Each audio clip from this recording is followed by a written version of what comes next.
Yeah, welcome to Perspective Shift. Jem, thank you for coming on. Mr. Jem Veda, great Yeah. to have you, sir. Appreciate you taking the time today. How are we doing? I'm doing great. I'm really excited for this interview, right? Feel free to ask me anything, and I just like free flowing and Yeah.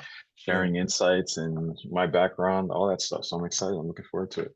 All right, let's take it back Awesome. to your childhood. I always like to Dive start deep. there. Yeah, because let's see what happened in your childhood or how you came to these understandings, or were you born with these understandings? I actually we all were, but when you became aware of them, I should say. Great. Yeah. Yeah, good. Yeah, good place to start. So I wasn't born in the United States. I was born in Senegal, which is a Western African country, Okay. off the coast. And I was, obviously born to a great mom and dad. And it got to a point where they decided to move to the United States. Um, just for better infrastructure, right? Lifestyle wise, especially for my older sister, who needed like good medicine, right? And the United States was the best place for that. So we came over here, first got to New York, and then we eventually moved to Maryland. This is around the early 2000s, so this was like 2000. All right. I was 3 years old, young, so I barely remember a lot of stuff, right? In New York, I remember the tall buildings. Senegal, I remember the bright sun and all of that. And um, so we eventually it was so around 2001, 2002, um, it's probably when my parents started separating, because I guess it just wasn't a fit for them. Also, my dad was traveling a lot. He's actually a news reporter for he was a news reporter in Senegal. And around 2001, 2002 was the World Cup, and he was traveling a lot, and he was covering the World Cup in Japan, right? He was doing some covering there, coverage there. So they eventually separated, and growing up, it was mainly just my mom raising us. So it was me and my siblings, and it wasn't always easy for her, right? It wasn't always easy for her, and but she did a really great job, and I learned a lot. It did cause me to be pretty self-sufficient, right? And I mentioned this in some of my videos, is that I just viewed it as I didn't want to take up too much of her time, be too much of a headache, right? So I approached it as, okay, let me figure this out on myself by myself, whatever it was, right? So in a sense, asking for help was a little difficult for me growing up, right? I kind of just wanted to, "Oh, let me just figure this out, right?" But that's something I had to learn later on. But yeah, grew up in Maryland, mainly Rockville, which is like a town in Montgomery County. And in terms of insights, I I like video games growing up, right? And I always liked the idea of being better through time. I just noticed that all the games I like to play, like the characters always get better through time. I was like, why isn't that the same for life?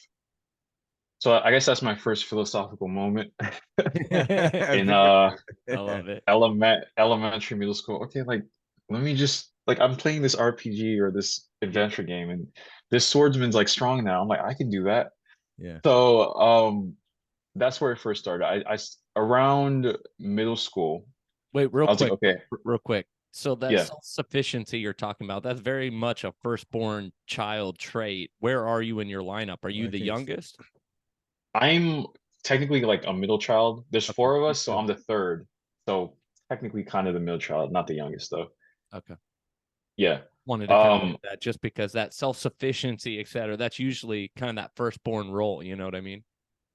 yeah, for sure. Absolutely, absolutely. And my brother, like he had to grow up pretty fast, right? In terms of responsibility and all of that. I think just my mindset was like seeing them like my older brother and my mom having like, doing a lot of things. It's just like, okay, let me just figure this out. Whatever it was, right? Whether it was school, whether it was just almost anything, right? Yeah.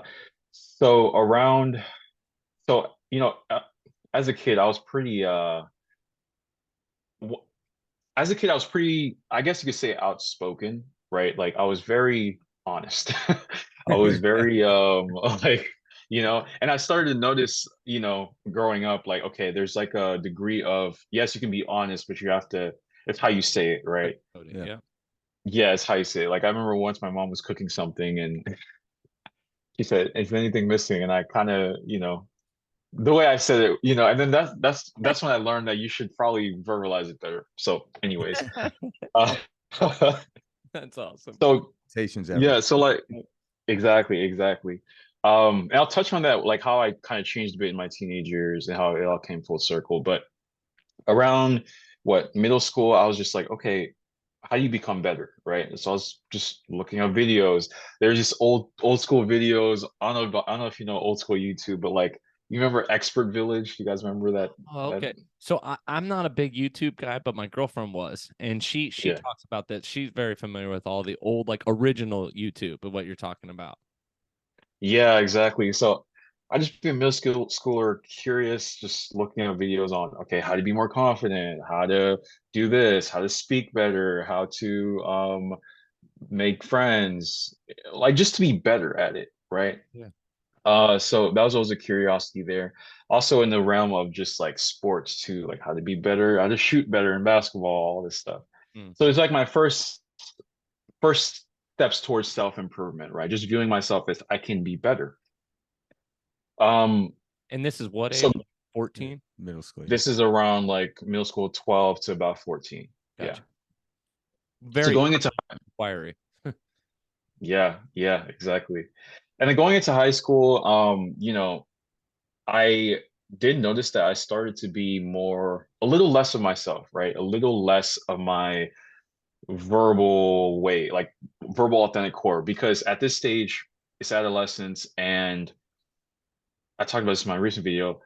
There's individuation where you're becoming your own person, right? You're becoming unique from your family, etc. Like you're seeing some separation in the physical world between your characteristics and like your siblings or mom's characteristics.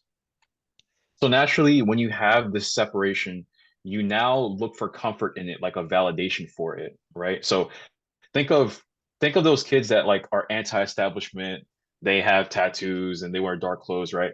In a sense, they are they are rebelling, but at the same time, they're still a clique, right? They're still validating each other's ideologies about the world, the government's this, all this stuff. So there's a sense of that with my friend group where, okay, I was discovering myself, kind of had this friend group, but at the same time, there's something missing. And you know, high school went well overall though. I did enjoy it, but near the end of high school, I just started getting deeper into self-development, right? Becoming better because one thing that was weird was just how it went from okay, high school. Okay, what do you want to do now in the future? There's so much gap in information that it wasn't even funny. I was like, you gotta be kidding me. Like, okay, go to college, choose your like Yeah. choose whatever major you want to do for the rest of your life and all of that. Yeah, I yeah. was like, what the heck?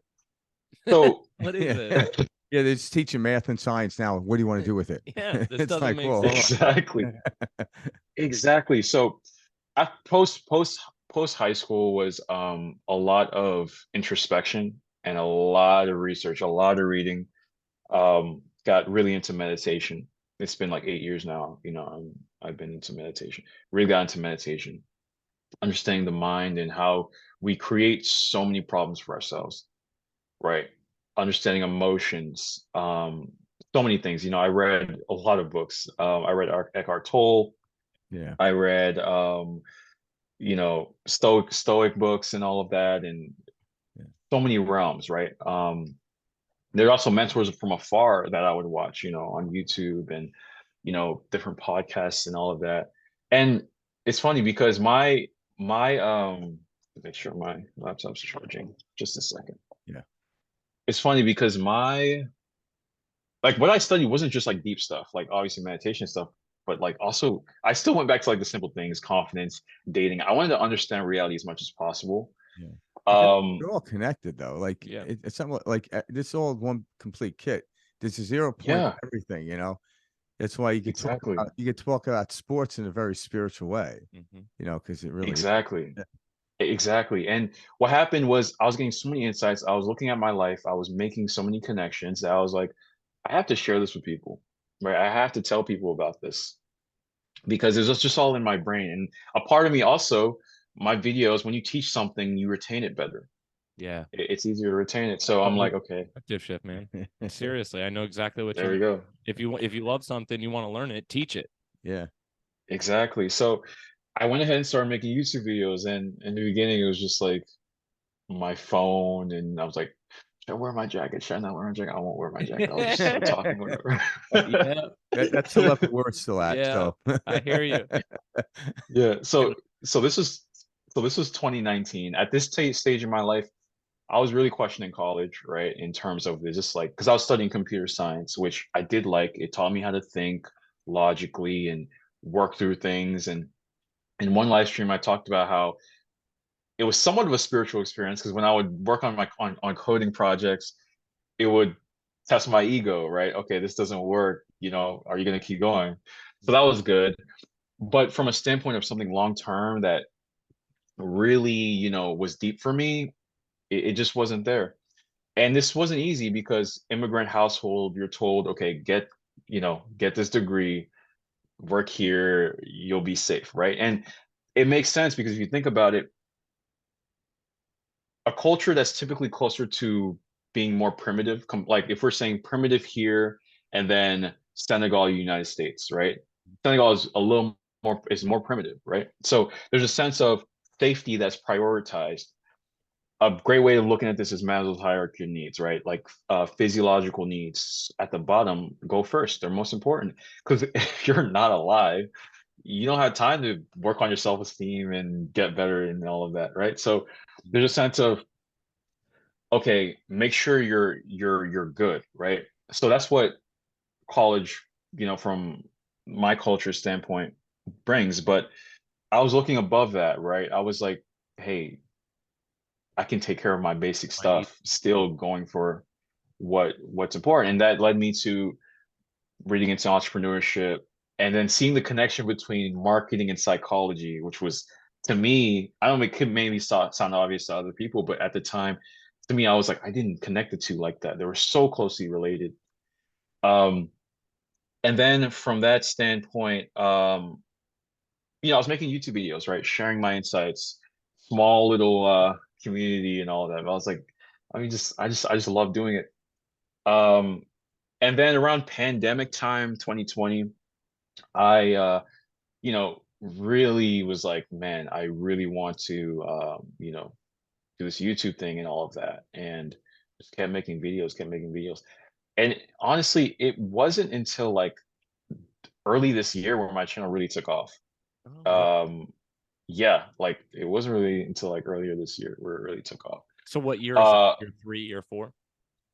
year three going into four. So I started Halloween 2019, Halloween Day all right. Nice. 2019. It's good Yeah. day to And start. then Halloween 2023 was like 4 years. So yeah, Congratulations.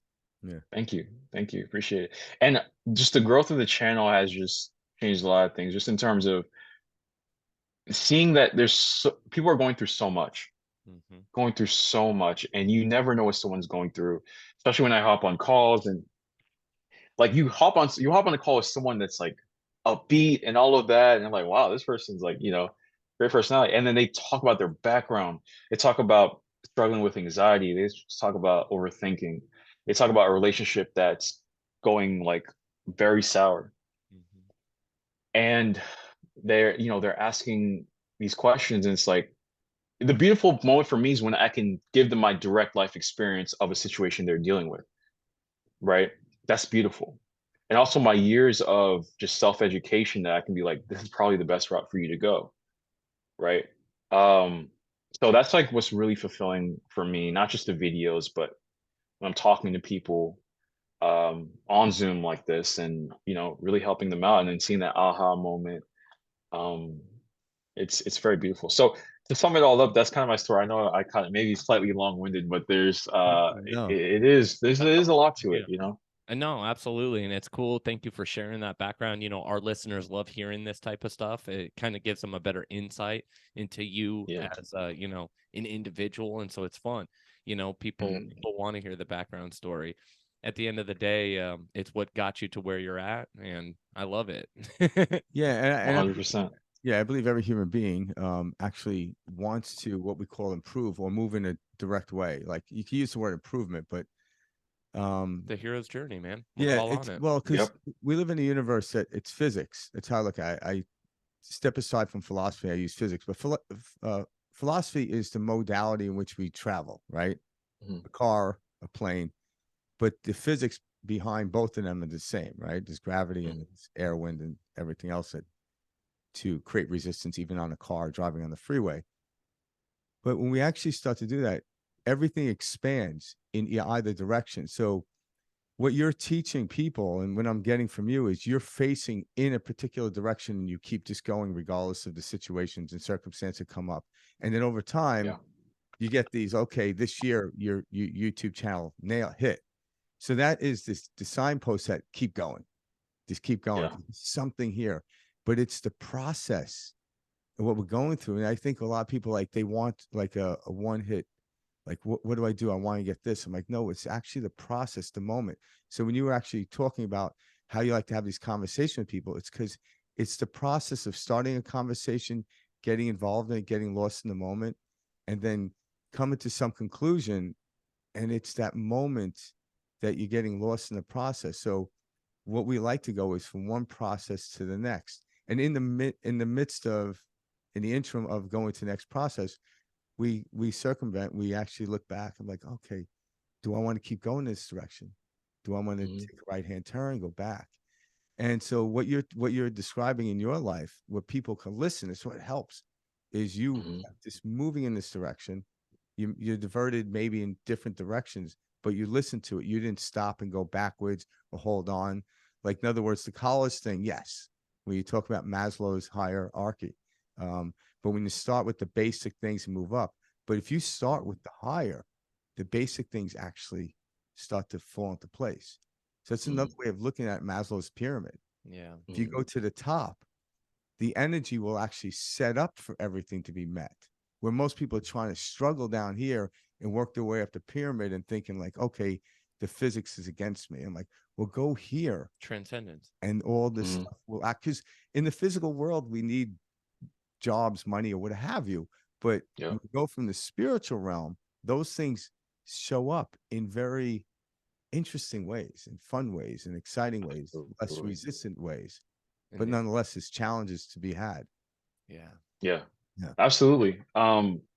I think a lot of people focus solely on just, a 3D approach to something, right? So they think, okay, I'm going to work A plus hard B. in this company and then I'm going to make this amount of money at some point. But our thoughts and our emotions have a big bearing on, what we move towards a lot of times. Like think of someone that's working on an entrepreneurial endeavor.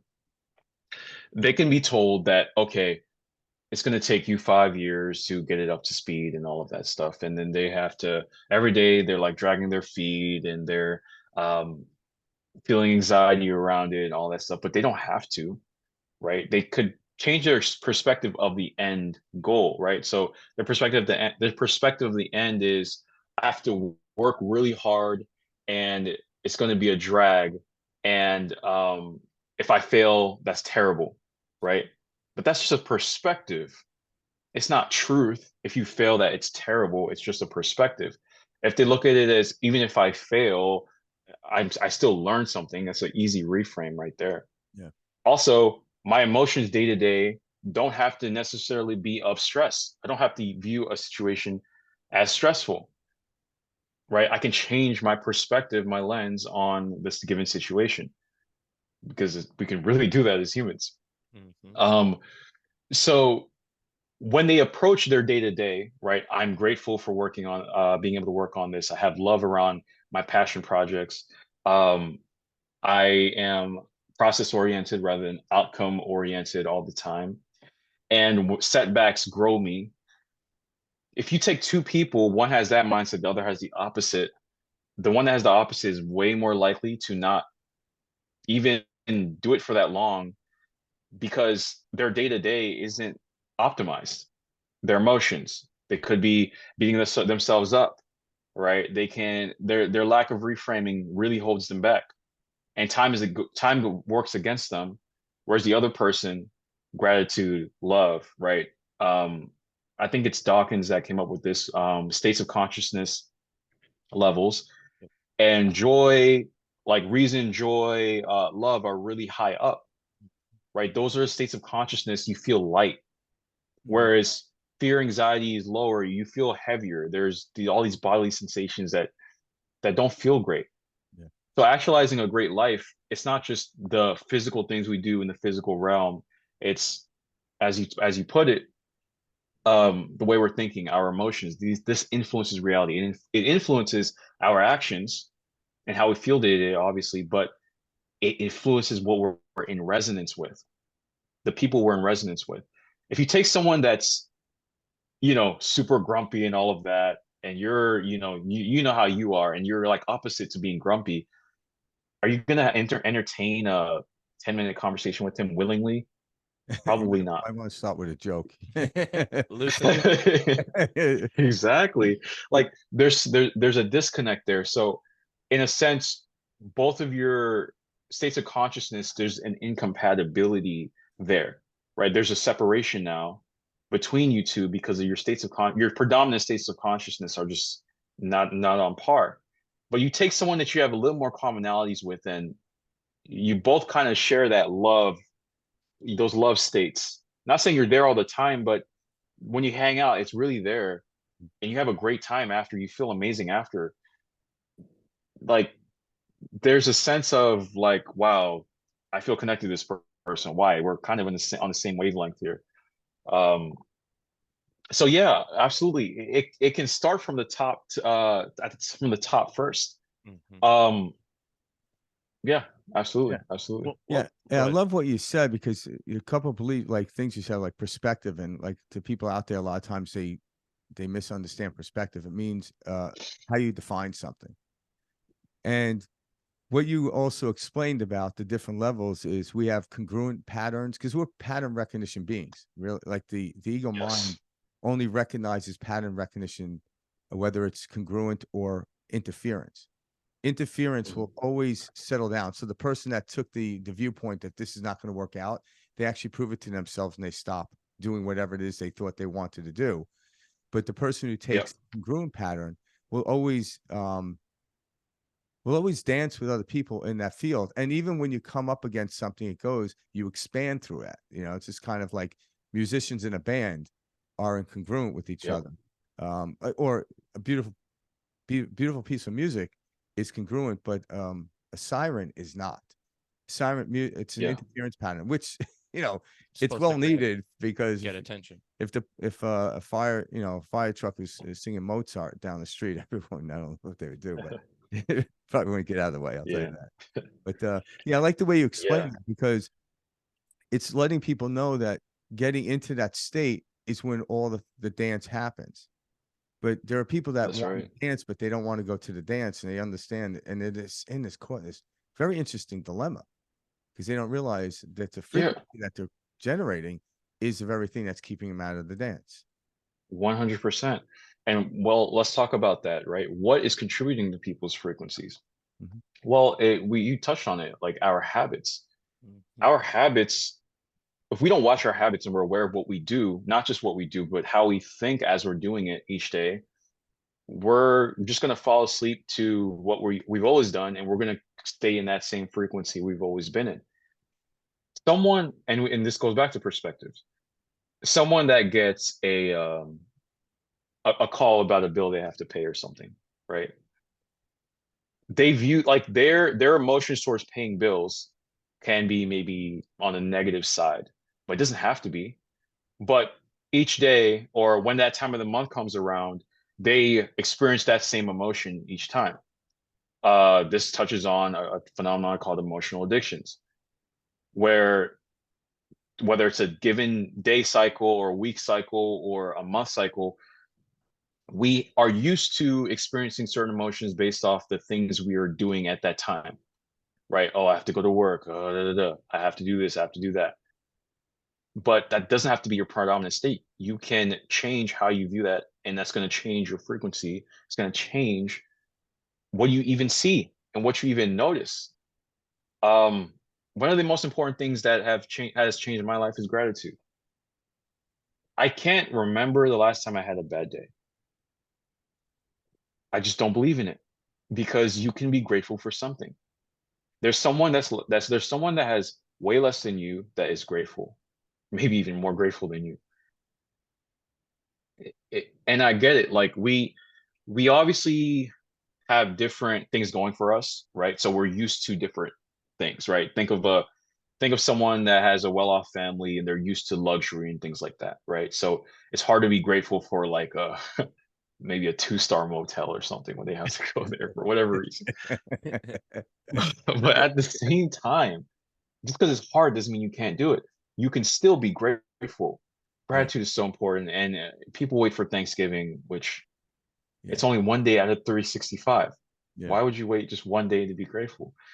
I've had some meditations, I share this with people. I've had some meditations of being so grateful that I don't want to do anything else because there's nothing like I'm like, I don't have to. Yeah. Even if it's something I love to do, like exercising, I don't even have to. I feel so much joy and love and gratitude at that moment. I'm just like, wow. Like I just created this basically. This emotion, this feeling, this frequency. I created this. So Always there, and you can always access it. yeah, you can always access it. And part of this comes back to information, right? The first stage is information. People just lack information firstly. Why? Distractions, and not making this a lifestyle. I know I'm jumping a little bit, but I'll connect this. Oh, no, no. One of the most important one of the most important things I tell people that follow me and I hop on calls with this, self-improvement isn't a hobby, it's a lifestyle. Why? Because you need to be self-aware. You have to build that self-awareness muscle and then it becomes second nature, right? When you're building the muscle, you're noticing instances where you're getting angry and how you're expressing that anger. You're noticing instances where your limiting beliefs are coming about and you're analyzing them. This requires awareness. So that's very important. But going back to information, you have to have the right information in order to start applying that information. But people kind of tend to gravitate more towards the entertainment side of things, which I like entertainment, but there's a time for it. And because, that entertainment they feel like will be the lasting thing that fulfills their life outside of like the work they don't like, etc. Which again, there's time for entertainment, but there's a time for educating yourself on the right information that will move your life forward. It doesn't have to be for me. There's a lot of people that have great content slash information out there that can help you, right? It's literally as simple as doing a Google search a lot of times, Yeah. right? There's some amazing articles out there. I'm like, are people reading this? It's right here. Yeah. Mhm. So, so it's the information and then it's the application of it and making self-improvement really a lifestyle. And this leads to such profound change in a person through time. You learn about meditation, you learn about your emotions, you learn about your thinking patterns and limiting beliefs. And then you're self-aware throughout your day, not just in a time where you're self-reflecting, it's throughout your day. Okay, I'm aware of how I'm communicating and how my emotions are triggering this type of communication.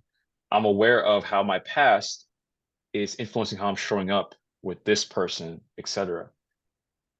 And an example is relationships, right? Like if you're in a committed relationship and you're noticing patterns of where anger comes about, and you notice in your past there was a past relationship that it stemmed from, talk about that, right? Analyze it and talk about that with whoever you're with. So there's so much access I to think that's a great point. information. The relationship is one of our biggest mirrors, our biggest reflections. Some of the Yes. content I love most that you put out, Jem, is you do a great job, especially with that recent video that you put out. I forgot the name, but it's essentially Anxiety. anxiety. Yeah, Yeah. it's like the one you put out like in the last 2 days or last day or so. But Mhm, and one of my favorite quotes is by Ramana Maharshi, and it's mhm. there is no other. And when people can really tap into that and feel that, it takes away this, oh, I've got to be this character. Oh, I've got to be this role. Oh, I need to do that. It eliminates that identity when you start realizing, oh, I'm interacting with myself on a daily basis. And Yeah. That's our right. relationships show us that at least in my opinion, like what is one of our best mirrors. Yeah. But that's why a lot of times Yes, are very close 100%. yeah, that's why a very close relationships can be somewhat daunting at times because we're really willing to look deep into the mirror. Where you have that coworker at work, you can actually dance around the mirror. But when you're like living Yeah, with someone, a best friend, or whatever it is, A parent. yeah, even if you have a dog will make you like Mm-hmm. a dog will make you look at yourself. We gotta go for a walk now. I don't want to go for a walk. We're going for a walk, you know. But yeah, they wake you up to where you are, what state you're in, right? And that's right. sometimes, if you're in a grumpy position, going to a more light position is uncomfortable, right? Staying where you Yeah, are is always yeah, because you want to um, stay. yeah, Yeah, you want to stay in that state. You want to yeah. stay in that state. But that's It's where so David easy to do Goggins that. comes Yeah. in. Use the David Goggins method. When you break through that discomfort, it's the greatest thing in the world. Well, you start to feel and Yes. notice, like Yeah. as you take on this work, and as Jem stated, this lifestyle, when you push up against this uncomfortable feeling, now you have an awareness of what that is, and it's no longer scary or frightening. You kind of welcome. Exactly. You're like, Yeah. I know what this uncomfortable feeling. Just on the other side of this is a breakthrough. Just on the other side of this Mhm. is a lesson, or growth for me. And so we That's learn right. to become the alchemist, and take Mhm. this energy of anxiety, angst, whatever we want to call it, and transform that into, our true most natural state. And that's what I think is so cool. Jem, when did this like kind of click for, like, what was your aha moment when you started realizing, okay, hey, I am truly affecting the reality I'm living? What, like, like, was there a specific moment or a time or something where you're like, holy shit, I did this? Like, just it was so synchronistic Mm. that you were like, dude, there's something here. You know what I mean? I remember very early on in kind of my journey, there was several moments where I was like, holy shit, I'm doing this. Like, and you Mm. get like this, like, very immense amount of like buy-in. Do you know what I'm talking about? Yes, yes, yes, yes, yes. So many, in so many instances, Yeah, different domains from it's not beautiful. just like, yeah, not just like I can give most examples, but not just from my channel side of things, but like my relationship too. Okay. Um, at the time, I knew what I wanted in a woman, right? Like clearly, but it wasn't something I was actively going to, like actively, like, oh, okay, I want a relationship by this date, and I'm circling my calendar. Yeah. It wasn't like that, right? Like I was very much focused on self as always. However, I was very mindful of, okay, the type of woman I want to date. And, like my girlfriend now, like our first date, it went really well. You're talking about a mirror. I was noticing characteristics in her that were kind of in my shadow, right? Like a sense of a little bit more showing of emotions, right? Because as men, we're kind of told, okay, Yeah. stoicism. I love stoicism, right? Yeah. Stoicism does tell you to show your emotions, but I think some people have a wrong interpretation of it where it's like you're stone cold all the time. Yeah. No. So like seeing that, I'm like, it was a mirror, like, okay, I do have this also within me. So like there were some opposites there. But I was seeing synchronicities with us like leading up to being together. Like I already had her in my mind in terms of like, okay, this is kind of these are the characteristics, right? Mhm. Empathy, open-mindedness, um, so many things. Mhm. So, I noticed that things would flow very well. We would have the same type of humor. Our opposite traits would be complementary, essentially, right? Like as you told, I'm kind of more outspoken, and I share my ideas, and I taught her the importance of that when it came to uh, different areas of her life, right? Whether it was work or and things like that, being more speaking up more. So like things were flowing very well, and then we, eventually, started dating officially and all of that. And then at some point she told me that like because we met in February, January of the month before, she literally wrote down qualities that she wanted in a boyfriend. I was like, oh, interesting. And then she was telling me these qualities. And it was actually scary Accurate. how accurate, yes, tall, I'm tall, all this stuff. Yeah. Not gonna see my own horn, but I was like, No. whoa. I was like, whoa. So then we started talking about things like manifestation, things like reality creation. Yep. Uh, and I was just like also drawing other parallels in my life. Like when my life is going great, and other people can relate to this, or I'm in alignment, there's so much buy-in. Like you just do the thing. There's less subconscious resistance to you, you know, um, quote unquote, exercising, working on the business, socializing here, all this stuff. It's like this, your identity shifts to the person that's in alignment with that thing, and it becomes effortless. It's like an athlete. You think we have to persuade LeBron to get up and start shooting some basketball? No, we don't have to persuade him. We don't got to wake him up. He already has his alarm up and he's in alignment with the thing.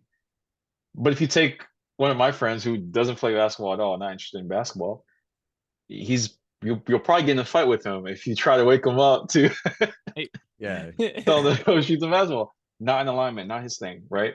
But if you're like, hey, there's this cologne expo. My friend really likes colognes. He's gonna beat you to there, right? He's gonna get there before you do. Yeah. So that's a big thing. When I see alignment, I see like things like they call it angel numbers, right? Like Yeah. 555, 444, and things like Yeah. that. Yeah, I'm just like Again, pretty more cool. breadcrumbs on the right path, type of thing. Absolutely, absolutely. And then you start to notice when you're not in alignment, right? You start to notice like how your habits, like the negative habits, are starting to stop that flow. There's a topic of people with like compulsive addictions and how the compulsive addiction can cause you to lack motivation to do the thing. And now you're starting to see your motivation dwindle. You're starting to see you not living up to where you want to be. And then now emotionally, you're like, oh, kind of dreading doing the thing because maybe you are, preoccupied with something that's not in alignment. So yeah, flow is a big thing. And I think if you can continue momentum and have a deep why into why you're doing something, and I think what's also needs to be mentioned is the importance of comparing pain, because when it comes to change, there's still pain associated, right? The pain of change. However, there's still pain with staying the same. Sometimes people are used to staying the same, so they don't notice the problems, the pain in staying the same. It becomes part If of the pain, exactly, the pain of changing, if you think of it long term, like in the short term, okay, there's gonna be a period of change here that I have to get used to. If that's less than the current pain you're in, like you're noticing all the pain you're currently in, I'm not where I want to be. I don't have the life purpose I want. My emotions are all over the place. I'm not um I'm not consuming the right information. All that stuff's painful. You just have to look at, okay, what do I value in my life? What do I want my life to look like? Go back to your values, get clear on what I value, what you value. And then from there, it's like, okay, what do I have to change? It doesn't have to be every single thing at once. I don't think that's, for most people, that may not be that easy, right? Or not. I'll rephrase it differently. Well, that's where they get stuck. It becomes Exactly. daunting. There's too Exactly. much that needs to There's be too changed. much. Yeah. Yeah. And There's too that, much. yeah. No, you And said, and I'm and I made like a short about this, was that, okay, pick 2 to 3 things, or like just a couple things that you're going to be very good at working on, whether it's not getting angry, to working on your anger, for example, whether it's being more mindful and aware, right? Maybe movement meditation, where you're going about your day and you're noticing thoughts and identifying with them, whether it's looking into the no self concept, how we're all connected, all is one. yeah, Literally every substance is all from the universe, all yeah, one, right? Like we it's easy to see separation, but everything's one. you pick a couple of things, and then you draw connections to your life, and you practice them, and you read upon them, and you apply them. Then you start seeing those changes. Um, and you start shifting into a new person that becomes in alignment with what you want to do. But it comes down to just, okay, what are my values, right? Like that, I think that's so important. Um, there's a degree of self-reflection, a lot of self-reflection, and sometimes people may need others, right, to help them with that. Mhm. Other people can't help you with that self-reflection, but it's about just getting it done and doing it, because procrastinating on building a better life, there's there's a big opportunity cost to it. Yeah. um at least in this body of yours that you're in, the current human body you're in, like all you have is that body, right? Like in that lifetime, in that body. So like if that's all you have in that lifetime, then okay, make the most of it. Yeah. I like how you put that, because when you actually look at, because understanding pain, when you choose a painful moment that's in the preference of where you're going, you always expand. Yes. When you choose to go in the opposite of your preference, you'll actually go into pain, but it becomes fragmented. So you look at the human Yep. body, like people like, okay, I can get up and start writing this book. All right. Well, it's seemingly painful because you're sitting on the couch watching TV. But once you Yeah. actually go through that, you generate energy. But if I choose to sit on the couch, pain will come in eventually from that comfortable couch. So pain is Hmm. part and parcel of our experience, but one is a choice in a preferential way, which is expansion, which I call is altitude change. And it goes from pain to what I call yeah, like an altitude change or G-force. When I'm heading airplanes Hmm. taking off from the runway, you can feel the G-force. But once you're at 30,000 feet, flying 500 miles an hour, you feel nothing.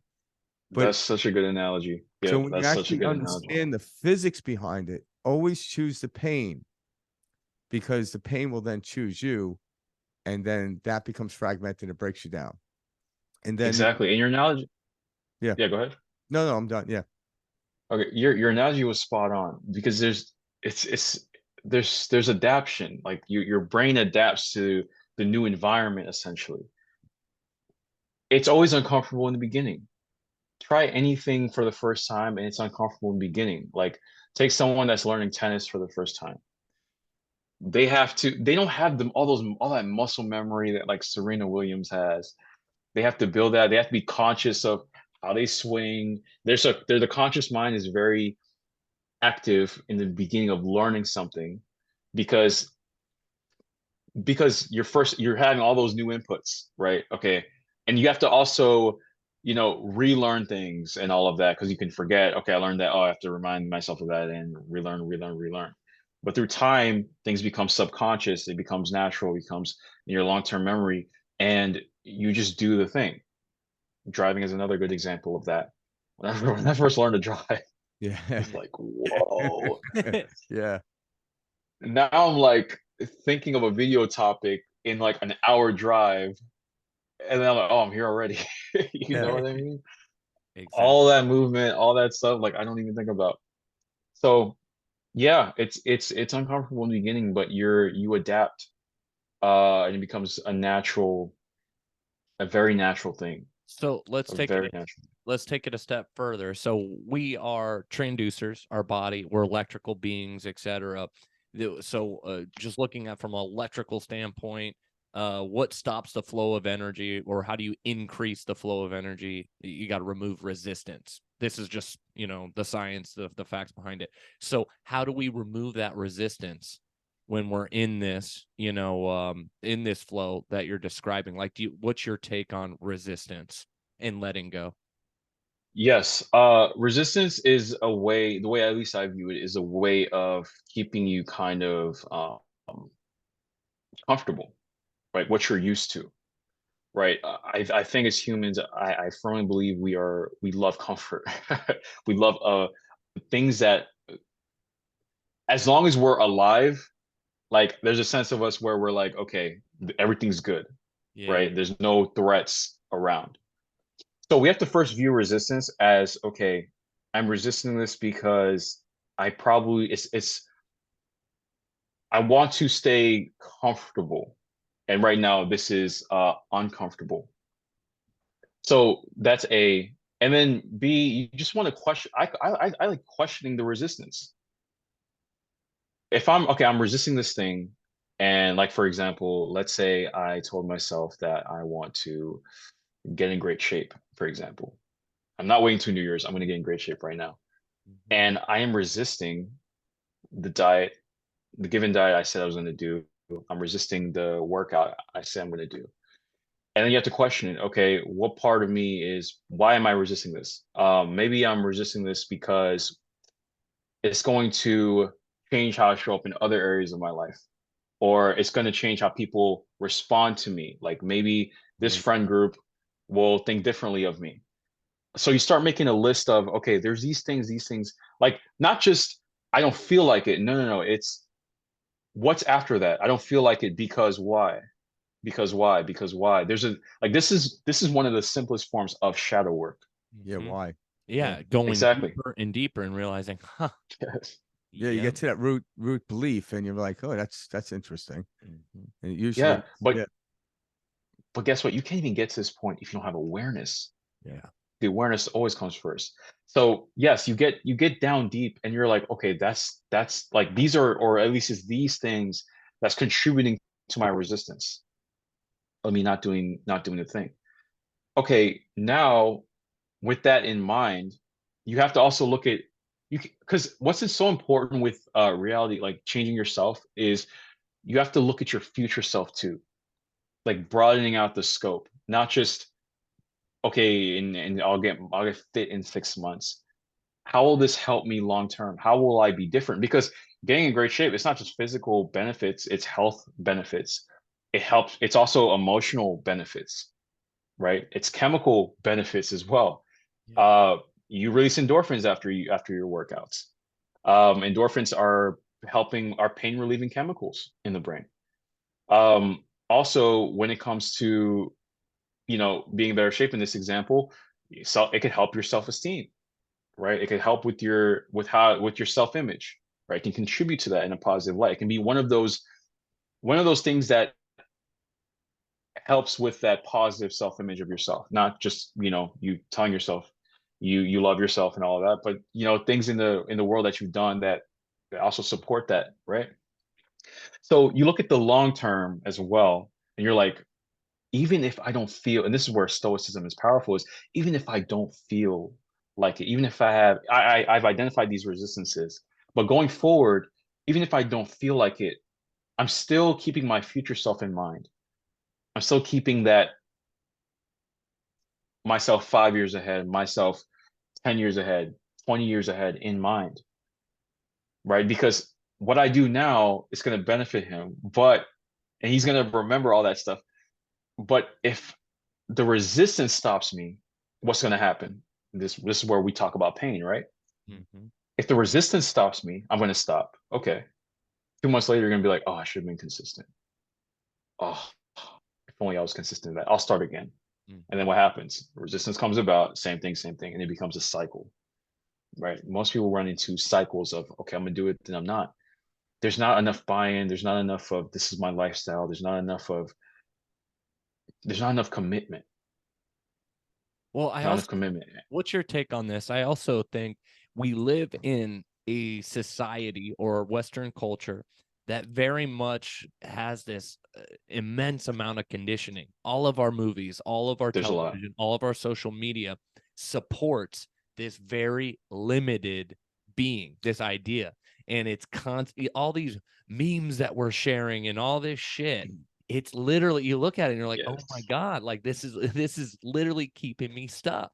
And what Yes. it's okay that I'm being stuck because everybody's stuck. And oh, haha, isn't this funny? And it's like, Yep. wow, they have really nailed this way to keep us suppressed and keep us feeling limited. but It's but the everywhere. but the great movies don't. No, totally. The great, and that's So why we love those that's great why films. there's like it's the red pill or the blue pill that's always been in our society. Yeah. And Hmm. which pill Hmm. do you want to take? And I think that's the brilliance, because you'll never get rid of negativity. You never will. But now it becomes a choice when you actually wake up, like you're talking about, Jem. And that's the brilliance of it, because people are trying to get rid of a certain way of thinking, a certain culture. I'm like, you can't. But Yeah. this, you got to leave it as equal. you have to keep it open as equal as the value of a choice. But then when you become aware, Yeah. like you're talking about, Jem, why would you choose that? That becomes a question. So, like you said, waking up first to these understandings, and then I wouldn't choose that. I would wish those people well. But by you acting in, and I think this is why you're a prime example for humanity, when you start to change your life and expand by your steadfast focus on something, you then give people hope. It's like, holy shit, if he can do it, Yep. so can I. But then there's another sector Yeah. shows violence and war. I'm like, and then nobody wants that. Nobody wants it, but they think that's Yeah. all there is. So they want to go within, because we want to choose a group, right? And all of a sudden, Yeah. but and it seems like it's very difficult to say if the majority of people there, it seems that way, but then again, there's 8 billion people on the planet, and there's only 2 wars going on. I shouldn't say only 2 wars, for the love of God, but it's a perspective on how we look at it. Because I think Yeah. there's more love in the world than there's hatred. It's just hatred stands out because of that. Oh, of course. Yeah. And Of it's course. magnified. Yeah. Yes, I have a series called How Society Programs You for a reason. Yeah, yeah. There's Great, so great, many by the way. there Yeah. there's so many things out here to program you because it benefits certain people, right? Like, and also first I'll touch on like the memes thing, social media, all this stuff. Yeah, Yeah. it doesn't have your best interest at heart. Um, like, and you shouldn't expecting it to is not the best perspective to it. I think that society, the conglomerate of a society, has one person's best interest at heart. But at the end of the day, you have the best context about yourself probably possible, right? Maybe your parents maybe have a little bit better, maybe a sibling, but you probably have the best context about yourself. This is the importance of inner work, is because when you have the best context about yourself, you can change how you approach and view all this stuff. When you see that meme that the person's like self-deprecating themselves and then they're trying to get you to say, "Haha, I can relate to that." Haha. Yeah. You're gonna be like, "No, that's dumb. That's unhealthy." Going back to movies, you can see the programming, you can see the toxic stuff, you can see all, like, for example, my girlfriend loves rom-coms. Yeah, yeah. She loves They're it. fun. I'm not the hugest fan. There's some rom-coms I'm like, oh, that was actually better than I thought it would be. Yeah, yeah.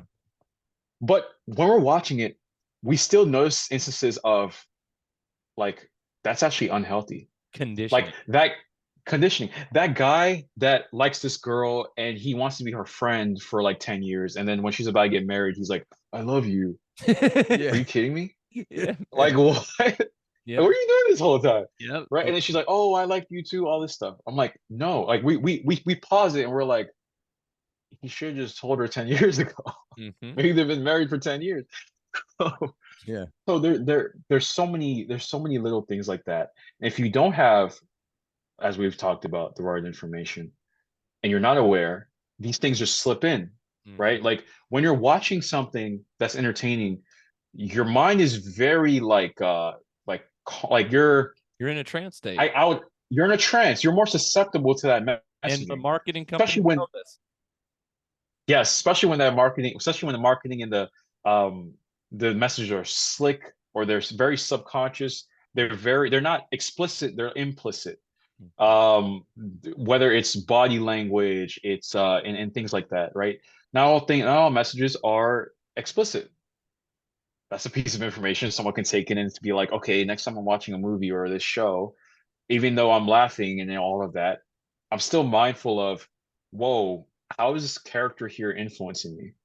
Mm-hmm. For instance, and there's another thing. Humans, we're social and we're relatable too, right? Some of the shows we watch, we like it because we can relate to a given character. But Exactly. just because we can relate to a character, like they look like me, etc., that doesn't mean I should behave like that character at all, Yep. right? That's So, a lot of us and get you, trapped. Oh, I'm just that's like this per character. Oh, that's so funny. That's so me. I'm such an introvert. I'm such a this, you know? Yeah. that's dangerous, yeah. And And we just talked about influence. Oh yeah, go ahead. No, I was just gonna say, and it just gets it gets you tighter and tighter and tighter in this self-identity. This is what I am. And we're infinite. Right. But we keep saying, no, That's this right. oh, I'm so that person. Ha, and that funny. Oh my God, I can so relate. My family There, thinks there, too. that's right. There's so many potentials of us, right? Of how we can be and be in the world. But these characters, these storylines, they try to confine us into like here, here, here, here, and like this and like that. And another thing we just talked about and you just brought up was influence, right? You said, okay, what I do helps gives people hope and it can influence people positively. Absolutely, that's what I aim to do. But we also have to look at the other side of the coin, how influenced by there are other characters out there that use their influence that doesn't shape people in the best light. My goal isn't to have, and I tell people this, my goal isn't to have people be like, oh, okay, I watched all Jem's videos. I'm waiting for the next video. Yeah, Right? It's right. not just that. It's like, no, I watched some of his videos and I've done research also, and I've looked at parallels in my life. I've analyzed my life, and I'm my own coach now. I'm almost my own mentor now, Yeah. right? I'm my own like that's my goal here. It's okay, I can put my insights into your brain, and now you can use those in your life actively, and you can also think for yourself too and come up with your own stuff. And like in a sense, like that's more impactful in my opinion, Jim, I love that you right? brought that up.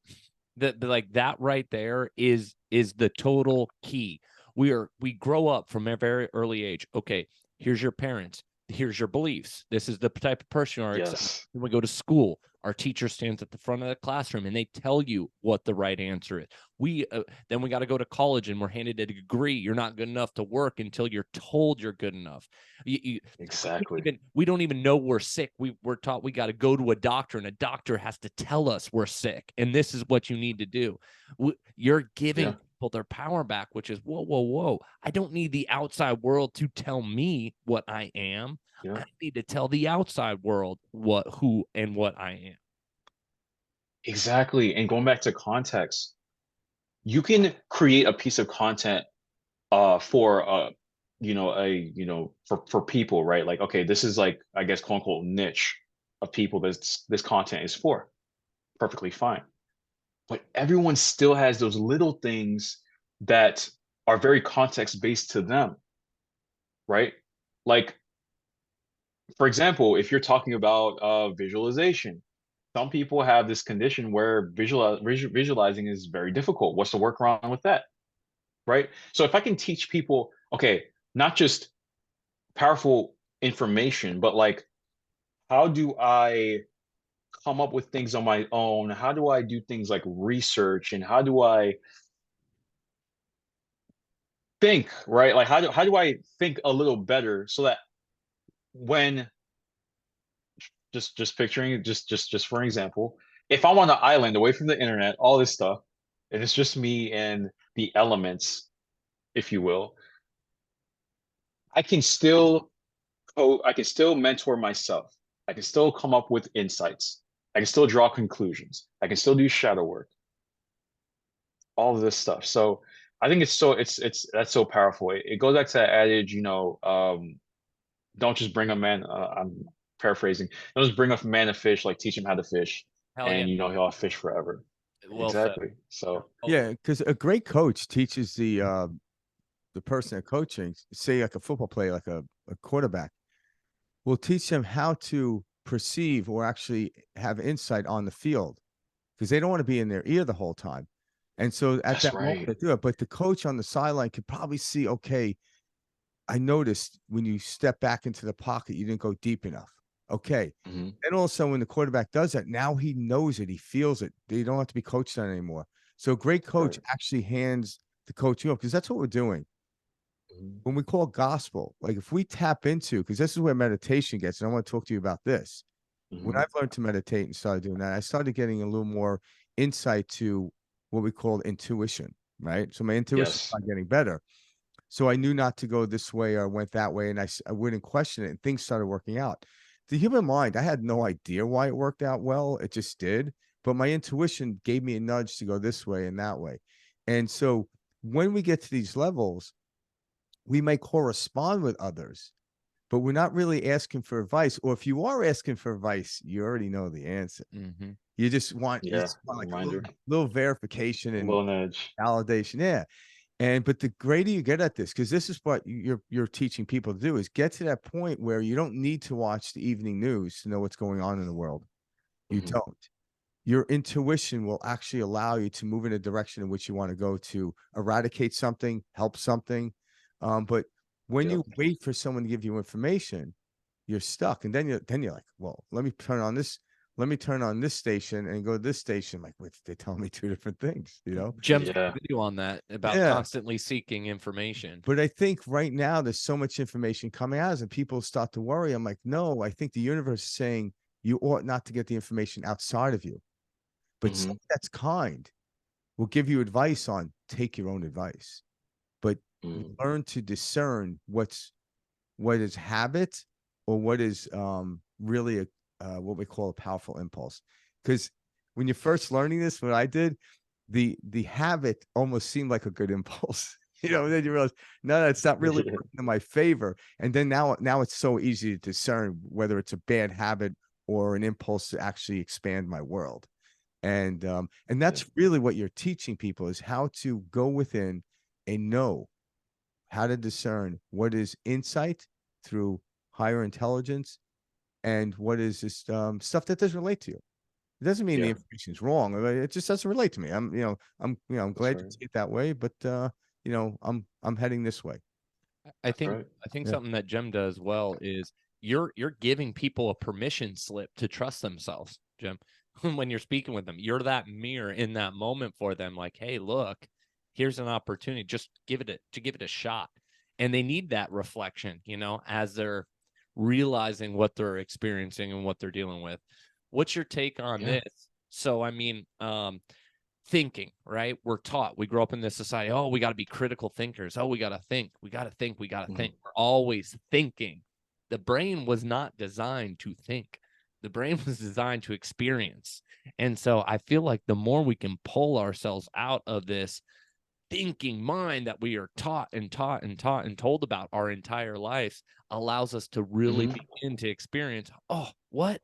This moment that no one ever worries about this moment. It's always, oh, Yeah. after this, what am I doing after this call, Yeah. etc. What's your take on the overthinking mind? How do you kind of frame that and allow people to just experience? I'll start with this. Thinking is, I'll say it like this. If you're thinking a lot, you have to first look at the quality of all of that thinking, right? Because of course we're in a hyper thinking society, right? Be very rational, critical thinking, all this stuff. Yeah. And there's a time for it, but there's a time to take in the present moment, because all we have is the present moment. Even when you think about the future, you think about the past, that was a present moment at that time. Um, I think thinking gets us in I guess your question is, how do we, could you rephrase Yeah, that question one more absolutely. time, Yeah, because or also just too, mention it one more like, time? yeah, it also too, like, I want to define thinking. So there's a difference between pondering and Yeah. thinking. Thinking is Yeah. questioning the impulse that came in. Why should I make a left? Why should I make a right? Maybe I should do Very this. Maybe I should do linear. that. Yeah, but Yeah. because a lot of people think, I'm like, no. Pondering is a form of thinking, if you will, but it's a one direction. So if I'm thinking about my future and pondering how great it is, I'm like, that's expansive. That's Mhm. good. But thinking, should I do Mhm. this? Should I do that? And all of a sudden you get so tired, because they actually prove this, that you can waste a lot of energy. And all of a sudden now you don't even have the energy to launch even the thing you were thinking about. If you just did it in the first place, you would have been well along your way. And that's where most of us get stuck in life. Yeah, Oh it's yeah. stunning. Is this constant, Yeah, going on in the head. yeah. And you see this in sports. The greatest coaches will teach them, get out of the head. You can't Well, think. the greatest players never think. That's They it. respond. That's exactly it. It's Yeah, not a reaction, Yeah. it's a response. yeah, And they understand, Yeah. hey, everything that I need is happening in this moment, and I'm going to allow this whole form to flow with this moment. this whole being. Yeah. Yeah. So I guess like kind of what me and Mike want to know is how do you get people from the thinking place to the responsive place? Because that's really what we want. Like I was just watching Pretty that. simple. Yeah. Yeah. I was just watching Pretty that. simple. You see that documentary called Bye Bye Barry? Mm-mm. It's about No, Barry. I haven't. I haven't seen Oh that. yeah, Barry. Yeah, Saunders. Mhm. It's It, not. Is it okay? yeah, you don't even have to I'll look it put it up. on. Yeah, it just came out. But what because he's roughly my age. I think Okay. he's a year younger than me. But I grew up watching him. Mhm. Him and Walter Payton were my favorite. But what was amazing about them is it didn't matter what play they called, they were getting it, they were getting in the end zone. Yeah. They responded. If a tackle did not block somebody, it didn't matter.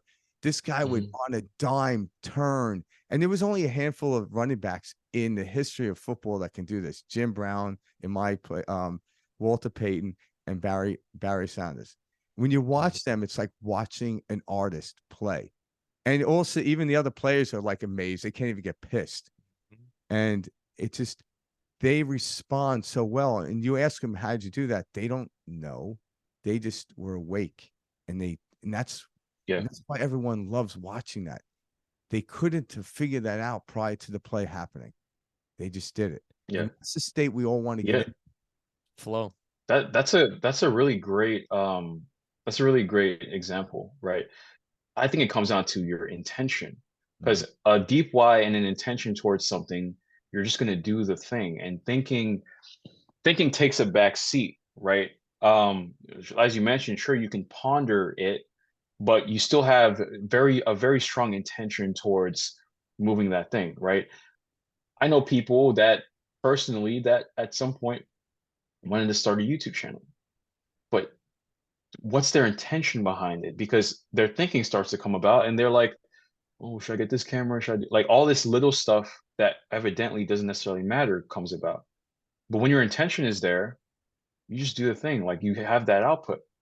My intention was high quality videos, right? Still is. Yeah. And I didn't need a big following to make like over 100 videos. I didn't. It doesn't matter. I was just like, what's the big picture here? And I just did the thing. I had a deep why and I did the thing. But if I was all in my mind, I was thinking about the imaginary audience, quote unquote. Yeah. I was That's thinking what about my I was looking past. for. That video is amazing. Great work. Yeah. Yeah, thinking about the past, thinking about what this person would say about my channel and all this stuff. We wouldn't be having this interview. I wouldn't be making videos.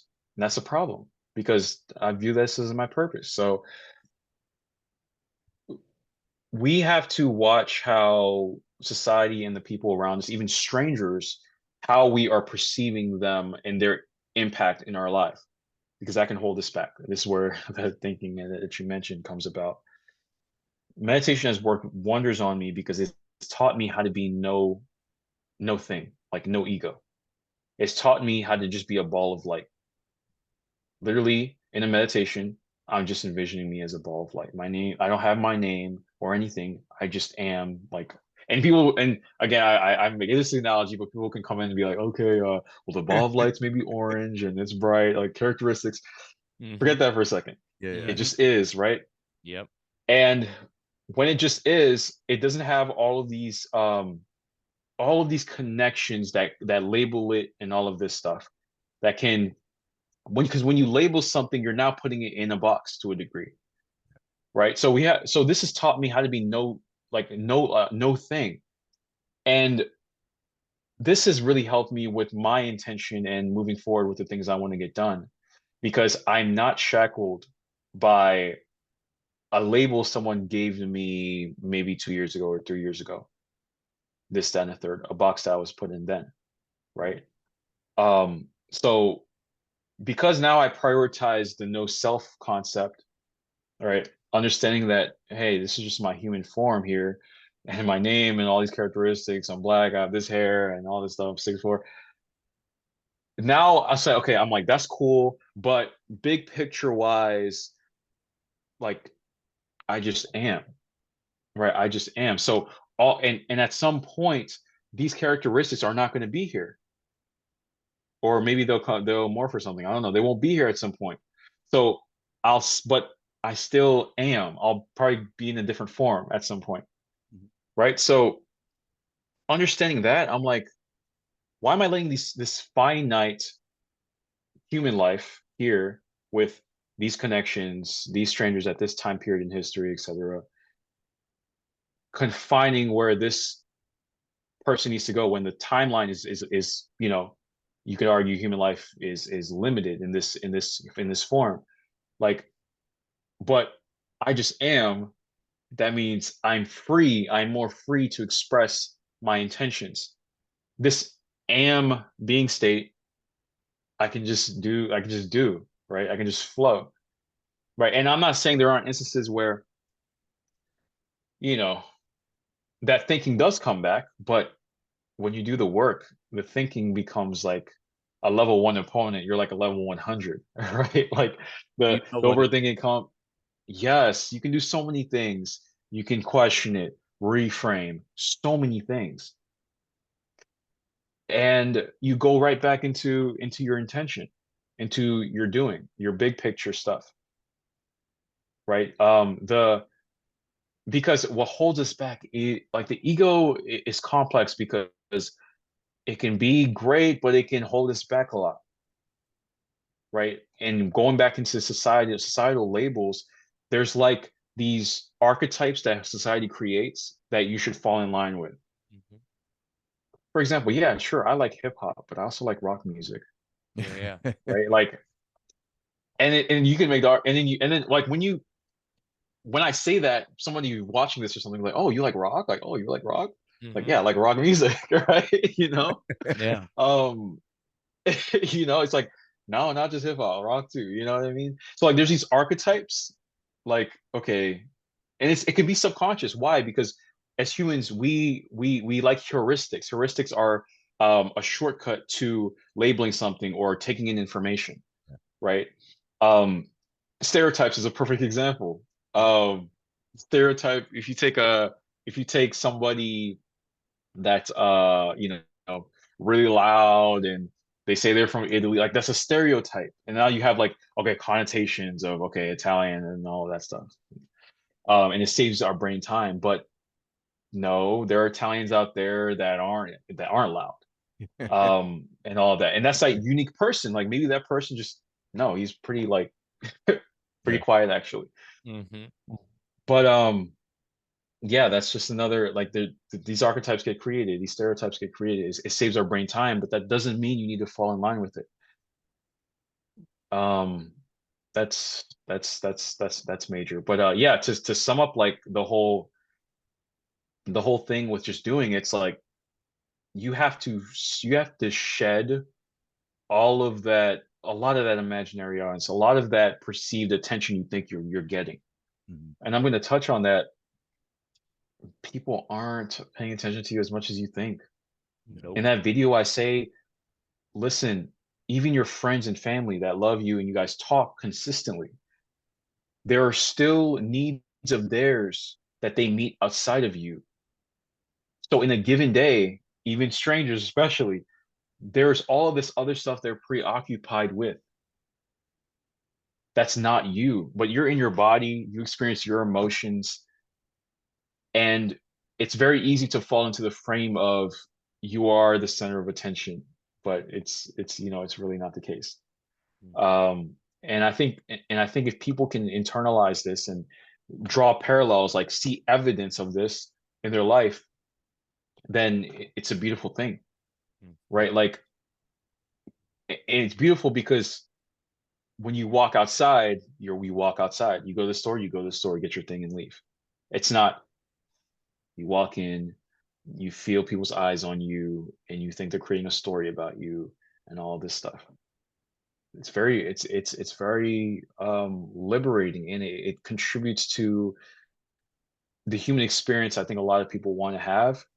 And it can help with people not grabbing towards vices like drugs, for example, to not feel those levels of anxiety when it comes to social interaction or just living their day-to-day lives. Like you don't have to turn to that, something external like that. Um, That's major. That's major. Yeah, and I like how you touch on starting this out with meditation, because meditation can get you into some of those what we call psychotropic experiences, where Yes. you don't have a body, you don't have a persona, You and don't. Yeah. that's a beautiful thing about meditation. And I'm going to ask you about like what form of meditations you like to use and stuff, but once we come out of meditation, it is so easy to choose your intention in a more what we call a positive way. Because that's a lot of times Hmm. people are so stuck in the head, they don't even know what their intention is anymore. I'll see people like Yeah. arguing about something. I'm like, okay, what's your intention with this point? Like, what do you mean? I'm like, where are you trying to get with this argument? And they don't even know. Hmm. I'm like, they just like the feeling of arguing. I'm like, okay. I'm like, I get it because you're trying to eradicate this thing over here. I'm like, what's your intention? Is it to eradicate it? There might be easier ways of looking at it. But when you go back to Hmm. that neutral state that meditation brings you, you wouldn't want to choose something that's going to have a lot of resistance or something that isn't moving in the direction in which you want to feel good. Because that's really what intention is. It's like for Barry, Barry Sanders, it was his intention was to get to the end zone every time he grabbed the ball. And That's right. it so it's no matter what, it wasn't like, oh, I have to go straight. Sometimes he ran like 50 yards before he even gained 5, but he did everything he could. It was the most amazing thing to watch. And then when he then eventually saw that hole and ran, it's his intention was that, and that's all he lived on. But he had to come back to a Hmm. neutral state before every play was rendered. Because if he was thinking Hmm. about the last play where he got tackled, his intention's lost. It's gone. Living in the past. Yeah. Exactly. He'd be Yeah. living in the past, and he'd internalize that play, and he's more likely to relive that play again. Exactly. We're very Right. similar. Yeah. Exactly, or something very similar. You know, sports is a great example of that too. Because what do you hear in sports? You say, okay, next play, next thing, next thing. Like after like a play is like over, say, okay, next play, next play, next play. Right? Because why? Because if you mess up, it's very easy to internalize that. Like, ah, dang, like that's gonna take you out of the flow in the game. Yeah. In high school, I played outside of school, I played for a team, and I love this team. It was great. And what I liked about one of my coaches was just the importance of next play. Like, Yeah, next play, right. just keep going. Like, Yeah. just keep going. Like he had this pet peeve. It's funny. What he hates is when the opposite team steals the ball and like is on a fast break on the other side of the court to score. What he hates is if we would run and then slow down. Like What give he yeah. wanted was either go full force and try to block that or don't go at all. Like he hated the idea of like, okay, I'm gonna run and then I'm gonna, kind of slow Yeah. down. He The hated moment. that. Like you're pretending to do something. Yeah. So like in a game, if he saw that in a game, he would still say, keep going, next play, like next thing, right? In our timeout, he'd probably mention, okay, that pet peeve, right? He'd coach us on that. But at the same time, it wasn't something he'd dwell too long in. He'd probably mention it in practice, but not too long in the game because he wants us to be in flow and in the present moment when it comes to Yeah. us scoring, us playing defense, us running plays, us communicating on the court, all that stuff. So yeah, yeah, absolutely. When it comes to meditations that I love to do, there's multiple. One, well, firstly, for beginners, I highly recommend guided meditation, right? Having someone talk about maybe a pictured scenario or telling you to breathe in certain ways because it's really helps with like an instructive approach to doing the right thing for meditation. But for me, I love nothingness meditation. Okay. Like I am like nothing, like literally picturing nothing. This to some people this can look like just black or something, like just pure nothingness. Um, I love that. Yeah. Another form of meditation, pretty basic, just focusing on my breath, right in and out, breathing.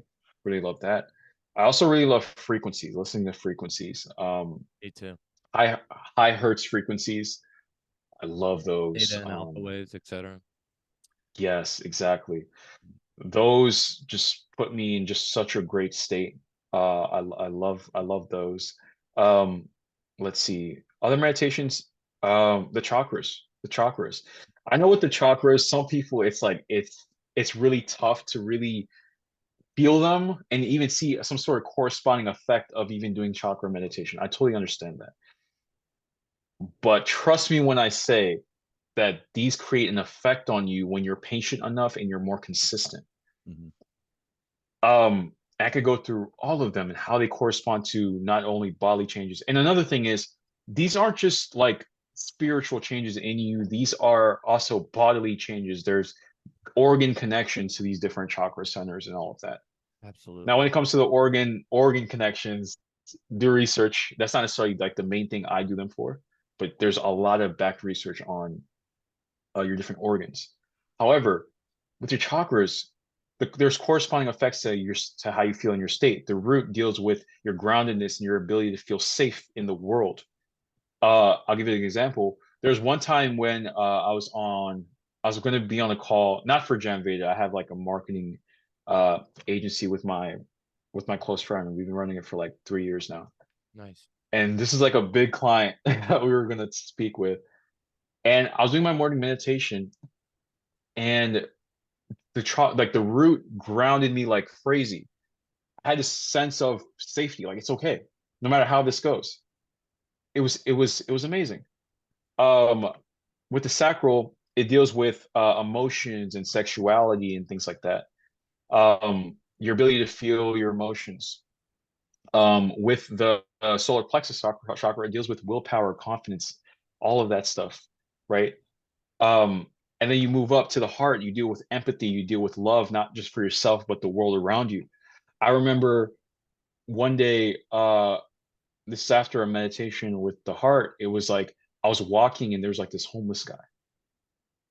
And I literally felt like I literally felt his experience a lot better than usual. It was really interesting, right? I was like, whoa, like I feel it. I didn't have cash on me at the time, but it was like, wow, like I really felt for him in his conditions. Um, That's one of and the things then if somebody is connecting with them. yeah, the heart is Joe Dispenza talks about the heart a lot, and how it affects our minds and the connection between the heart and the mind. I highly recommend his work when it comes to that. He calls it energy centers for a reason because there's connotations with chakras, and Yeah, Of yeah. course. it's all about access at the end of the day, right? Because again, people have programming, people need, and this I can relate to this with my work, is you have to kind of meet people where they're at, right? With in terms of explanation. So I understand why he says energy centers. That works too. Um, and then so throat chakra, communication. There's a lot more than just communication when it comes to the throat. Uh, again, do research on that. Third eye, intuition, major intuition. And then crown deals with just universal connection and things like that. But from a standpoint of day-to-day life, the first three, even I argued the fourth chakra to the heart chakra.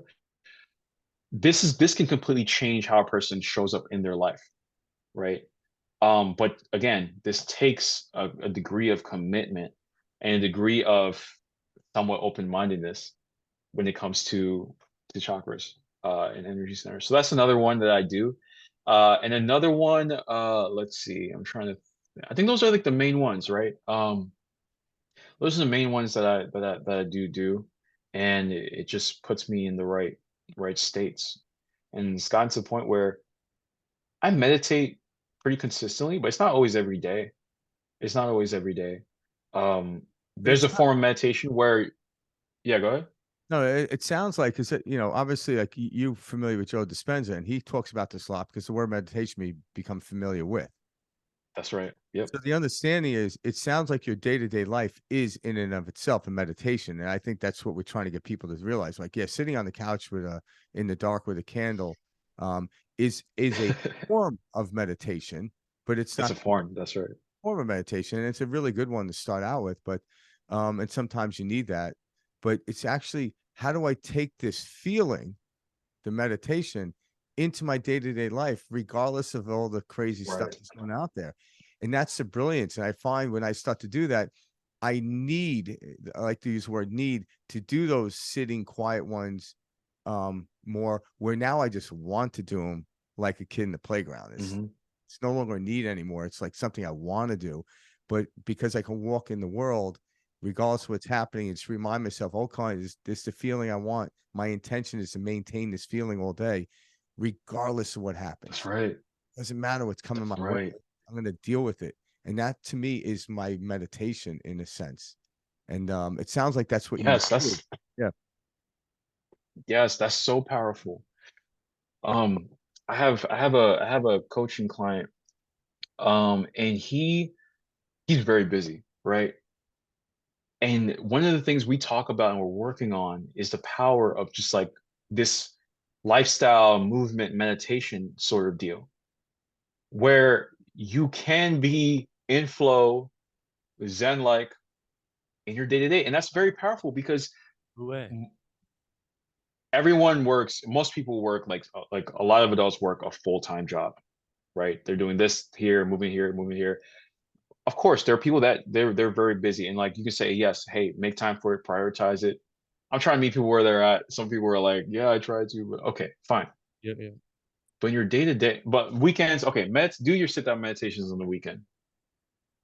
But in your day to day life, you can still be very mindful of your thoughts and how you show up in the world, all of this stuff, your emotions, all of this stuff. You can have the intention of, I'm not going to allow the external to move me. And then throughout your day, you keep that in the back of your mind. You let your conscious mind, okay, I'm going to do this, I'm going to do that, I'm going to do that. Something triggers you. Now you spring into consciousness, into being more aware. You're like, okay, how am I responding to this? Like, okay, what's going on here? Right. And then you don't let that affect your state. It comes about, let's say something upsets you, and you let that go. That's so major, and I feel like it can take practice, but people can be it's life changing. And if we agree that health self improvement or lasting self improvement is a lifestyle change, then it would make sense that meditation is something you can take with you on the go, like a phone, There you go. and really reap those benefits. Yeah. It doesn't just have to be sit down. Absolutely right. Yeah. I like how you put that with the phone analogy, because years ago, like when I was younger, um, if you wanted to get on a computer, you had to go home or to a place. But now we actually carry a computer with us. So you're Mhm. starting to see the expansion of the universe before our eyes, Mhm. expand Yes. where we can take things with us, Mhm. as well as our meditation. We no longer have to go back. I'm like, oh, I have to get home after I don't have to meditating. go to the Himalayan mountains, No, no. the cave. Exactly. Like if you want to go, go. It's a great thing, but it's not needed. It's now That's become right. an Yeah. experience that you want to do. And I think, kids never they didn't need to go to the playground. They wanted to. And that's when you look at them. And if Mhm. too often we study things from a perspective of not completely understanding everything. So if you study kids happily playing at a playground, you start to notice that grades are better and this and that. And all of a sudden, the parent gets this information. Okay, Johnny, you got to play at the playground for 2 hours, and the kid's like, "What?" It's like you got to ruin it for me, mom. Now it becomes a Yeah. chore. Exactly. It's What like, what Exactly. mental narrative do you carry with it now? yeah, Oh, this is something I have to do. yeah. So it's not really Yeah. what we do, it's how we feel about what we do. And it touches on what you started this conversation with about perspective. So you're heading Mhm. out to the world. You have the ability to change whatever's coming your way and place your own perspective that has more positive output. And that in itself That's allows right. you to stay in that place of peace and harmony. That's right. Yeah. Yeah. Jim, Exactly. let me ask you something real quick. So Yeah. I want to get your take on this personally. So I believe, that we choose the life that we want to experience, this 3D play that we have playing out right now. I believe before Mhm. we come down here, we select our parents. We choose what experiences we want to be having, whether I want, to feel true immense love or forgiveness or, these different challenges. And then we Mm. come here to experience that. We've already kind of set the stage. We've agreed to this soul contract, if you will, before you arrive. What is your take on that? And can you imagine a life if, you got here and since birth, you had somebody sharing with you, hey, you're a soul, you're coming into a human body. You picked me as your mom or your dad to share this experience, and I'm here to learn from you as much as you are to learn from me. Yeah. Pretty cool, right? But what's your take on all that? I heard the phenomenon of soul contracts a lot. It's funny because it's interesting. I've obviously pondered the soul and understand that we're just in we're in a human body, but picking our events ahead of time, it's a topic I'm very open-minded to exploring more. Like us choosing this life particularly. Someone's calling me. No, I literally mean like your Us parents. You choosing. selected your parents. You selected this experience. Yeah, You exactly. Jem Veda, Yeah. Yeah, in a sense, and people, it's funny because people say, "Man, you're an old soul." Like, wow, like I'm glad if again, I love pondering this more, but I made a great decision then. Or I this know, like right? this life that I'm living is like because all the events that have happened in my life had led me to here, to where I am now. So, and here's another thing I want to touch on is it's very easy to look at the events that you've chosen or that you were experiencing as a net, especially if it's negative, as something very bad. But even in the bad, there's a long-term benefit of it, of growing your experience in this human body. And then from there you move on forward. So does that kind of answer your question when it Yeah, comes to it does. soul I contracts? Yeah, So Yeah. I just feel like some people are like, oh, I would never choose this experience. I would never choose for, this to happen, my daughter to get hit by a car, my son to have this, all these different things. And we yeah. act like we're like so in control of this illusionary experience, this play, this show that's happening. And we Mhm. really identify with all of the characters. And I Yeah. don't like for me on my personal journey, it was like really relaxing into, wow, I did choose all of this. I want to experience, I wanted to come down here and experience this. And however this shakes out, however this water flows, however this experience goes, I, I'm going to cherish every moment, or I'm going to find, whatever way I can look at whatever love I can bring and learn from this situation. I'm going to bring that to the top. And it made it easier to kind of navigate these three-dimensional experiences, that we often Mhm. call suffering or pain or, whatever. And it allows you to kind of Yeah. form that energy much easier, knowing like, hey, look, I came into this wanting this experience. Yeah. And if we think about non-duality, the universe is here to express itself in so many different forms. So when we relax ourselves into where we are right now, and there's less resistance, we notice a better feeling inside. To me, that's like a good sign of just, hey, I am a piece of this big collective. And why am I resistant to me, experiencing this little groove in this big collective? I should experience this fully, no matter the difficult circumstances. Like I am one groove, and this is a unique groove, right? Like again, that's just another way. That's just another example of changing your perspective on things.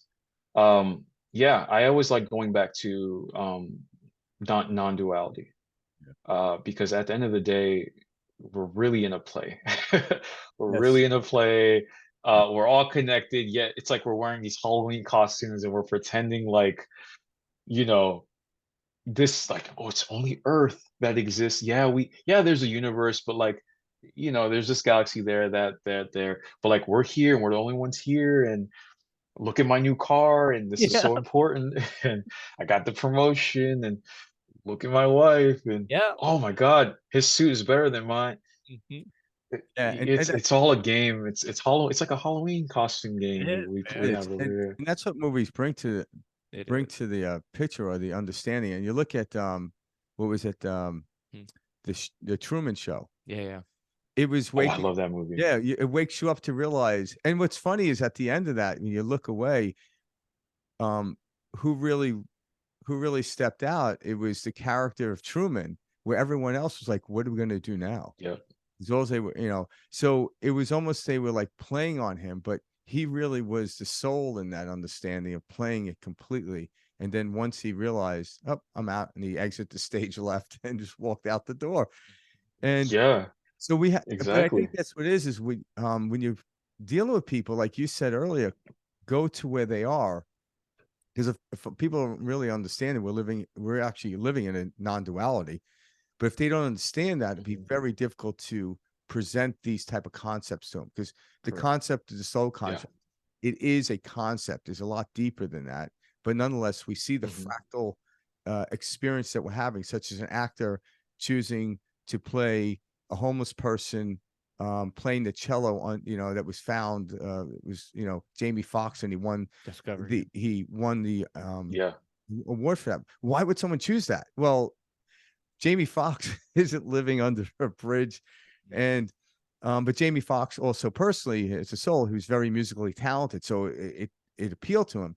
But it derives from that understanding. Yeah. But why would someone choose that? Well, understanding the actor chose it to play it out, and so understanding it from Hmm. a fractal setting, it's easier. But a lot of people, they don't realize they think we're in a duality, so therefore it's a very Yeah. weird concept for them to grasp.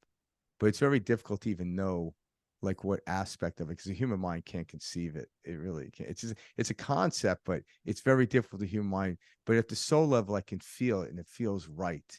It feels, which Hmm. allows the experience that happened to me. I'm like, okay, this is part and parcel of the story, and I become peaceful with it, and Yeah. that becomes amazing. But I had to wake up to that. Mhm. I was running around this place like, what the hell's going on?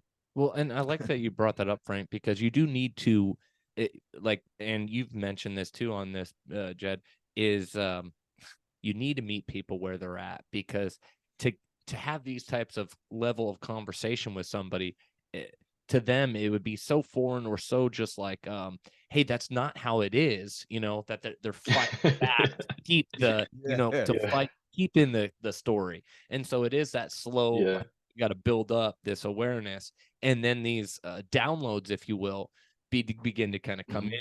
Hmm. Yeah. You meditate on them, you sit with them, and you're like, and it's a deeper, I like to call remembering, or knowing what has always Hmm. be there. It's Yeah. not, oh, I'm learning, That's right. remembering. You are bringing You're this remembering. always had, you know. Yeah. Exactly. And I've had meditation sessions where some of the most profound insights have come about, like virtually almost out of nowhere. And downloads and remembering is it's a perfect name for it. Like Is. it it is so it becomes it's very clear. It's not like this fuzzy insight. It's like very clear, very sharp. Mhm. And it can be nuanced too. And you feel it because you know it's truth. Like, I think for me, like on this Exactly. journey, like I remember when these concepts started, for me when I started to remember these concepts, it didn't Mhm. matter what anybody could say. Oh, that's not true, or that. No, That's right. I have found the skeleton key to life, and in my Yeah. bones, I know this is truth. It's like Hmm. somebody trying to say that you were not Jem Veda, or you'd be like, "What the hell are you talking about?" It is such a deep knowing where you're like, "No, no, Yeah. It's like trying to I convince me Yeah. pizza doesn't taste good. yeah." It's like you're not going to convince me that It's it And like, tastes good. no, once you and access this nothingness, this infinite, this 0 point, game over. You're like, mhm, this is what I've been looking for that's my right. whole life. And the beauty of it also is that when you have people giving you contrary, like their contrary statements to what you know, Feeding the narrative. there's not the, yeah, there, to me at least, there's not this sense of where I need to egoically defend it. Yeah, yeah. I can You hear them out, but I still know. Yeah. I'm like, look, I know the truth. And on top of that, that's where Jesus's quote hit me so hard, especially early on in my journey. I finally figured out what "forgive them for they do not know" means. It's not forgive I love that people quote. for being mean to you or doing the wrong Yeah. thing. No, they don't know. And if they did know, they would never, never, take that stance or have that action or whatever. And we do need to forgive them, Mhm. like from a soul, like a Yeah, deepest part Yeah. of you level. And it's almost like when a yeah, that's 2-year-old right. spills milk. Yeah, okay, it could be aggravating to the mom, but you don't get upset at the child. So if you start looking at everyone around you, and not a demeaning of a child, I mean, like, children of God, you don't get upset at them. Yeah, Yeah, you clean up the milk. yeah, You don't just walk around it. But you or you try to teach them to not cheat, but you treat them. But we have this thing when people get older and they say something stupid, we have to fight them on it. I'm like, we're all children. right. It's like, Exactly, and we think they should know better. I'm like, well, maybe we should know better for them not to think that we should know better. I'm like, well, then we're actually battling exactly. ourselves in that very instance. Mhm. And when I start to look at people, I Yeah, look at everyone as from a childlike standpoint, and it makes it so much easier to give that forgiving. But they might be doing an action that isn't working. So you try to mhm, help out with removing it, but you don't yeah, blame the actual soul and even the person and condemn them in that way. You try to eradicate it through another form. But actually getting yeah, anger all of a sudden puts you in the same place that they were. You actually go to their level. Now you start spilling milk all over the place. yeah. Then the child's like, "Why are you yelling at me?" You Mhm. know? Exactly. Well said. Jim, before we wrap things up, I want to ask you this because this will tie into everything we've covered kind of on today's podcast. But Mhm. feeling is so important, and I know on a soul level you can agree with this. You understand exactly what I'm getting Extremely, at. Like that. extremely. That's what we're tapping into. That's what.